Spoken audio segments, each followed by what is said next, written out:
Ahora sí estoy grabando. 1, 2, 3. Eso para ti. Hola, ¿qué tal, metalómanos? Soy Pablo Barriga y esto es Metalformosis. En el episodio de hoy vamos a ver la curvadora de chapa. La curvadora de chapa. La curvadora de chapa de 3 rodillos. La curvadora de 3 rodillos nos permitirá realizar curvas de radio amplio sobre la chapa con un límite de radio mínimo igual al radio de sus rodillos. El condicionante que impone esta máquina en cuanto a radio mínimo será el radio mínimo de sus ejes. ¿Por qué razón? Muy sencillo. Cuanto más grande sea la máquina, más robustos tendrán que ser los rodillos para evitar la flexión en el proceso de trabajo. De esta forma, cuanto más grande es la máquina, menor será el radio mínimo que nos permitirá realizar sobre la chapa. Debido a sus características constructivas, tenemos 2 rodillos de arrastre que no salen en la pantalla.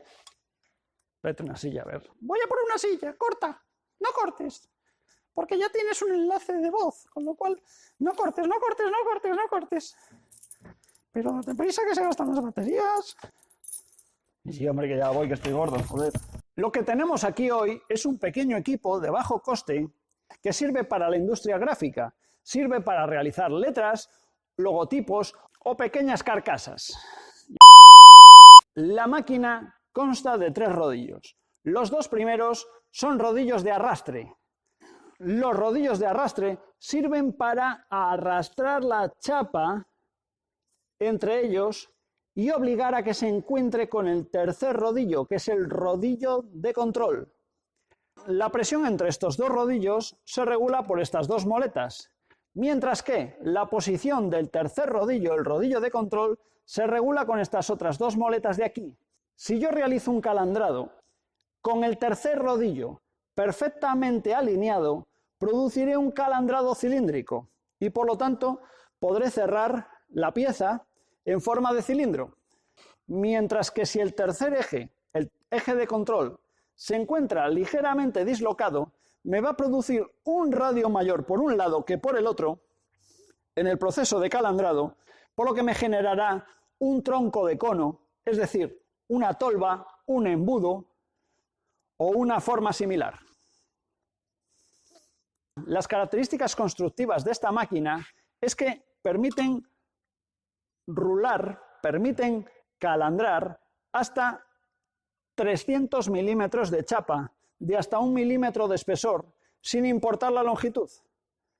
Porque yo puedo producir un radio muy grande y por lo tanto un curvado muy pequeño y producir una pieza muy larga con una curva muy tendida. O calculando el desarrollo del cilindro superior, puedo llegar a realizar un cilindro de chapa que quede perfectamente enmangado en el rodillo y liberando la presión de estas moletas, proceder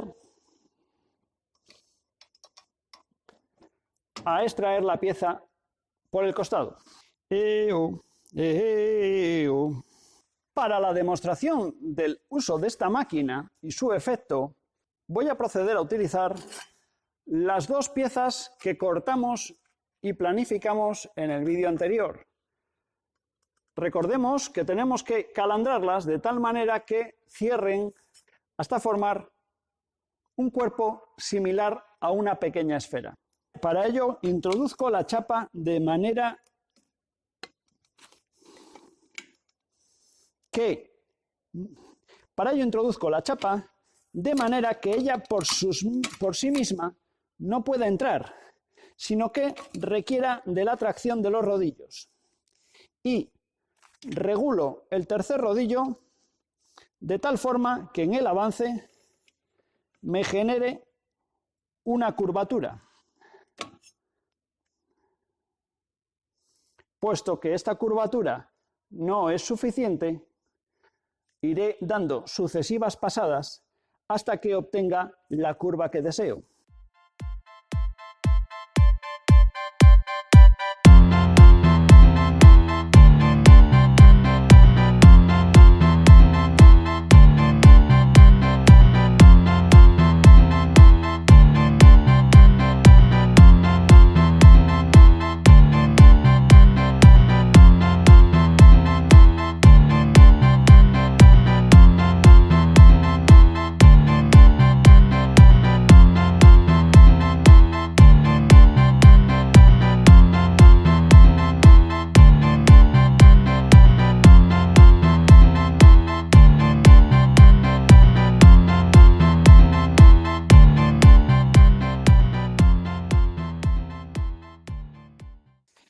a medida que se va produciendo el momento en el que se encuentran, tenemos que ir controlando para evitar superar el momento en el cual las piezas lleguen al radio deseado.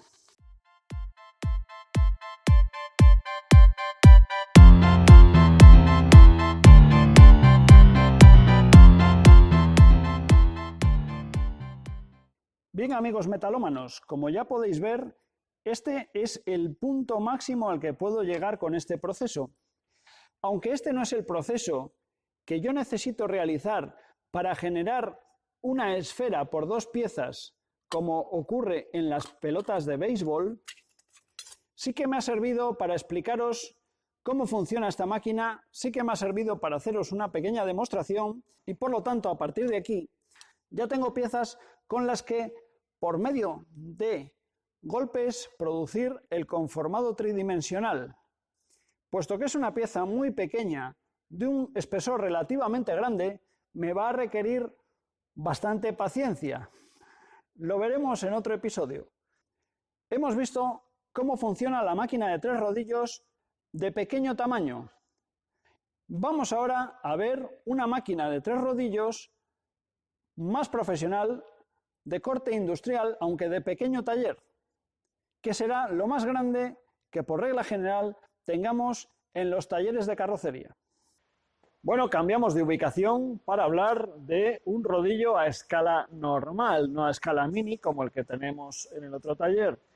Como podéis ver, el concepto es exactamente el mismo. También tiene 2 rodillos de arrastre que se regulan por 2 tornillos por la parte de abajo, la presión que van a hacer en la chapa para el producir el arrastre.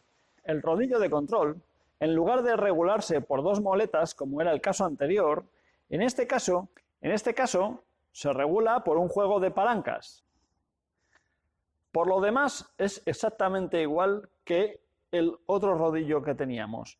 Son los modelos más sencillitos que vamos a encontrar en los talleres de restauración o de fabricación de piezas a medida para clásicos, para customización, para motos, etc.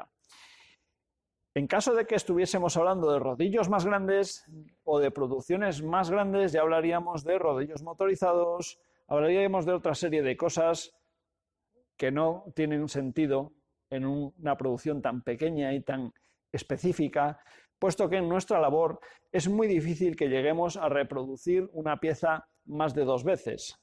Y bien, amigos, muchas gracias por volvernos a visitar. Hasta aquí el vídeo de el rodillo de curvado de chapa. Espero vuestros comentarios para que me digáis cómo debería de realizar el conformado tridimensional de las 2 partes de la pelota de béisbol para llegar a tener una esfera o una pieza esferoide que juntar. Hay muchas maneras de producirlo y quisiera que me dijeseis por qué manera debería de tirar.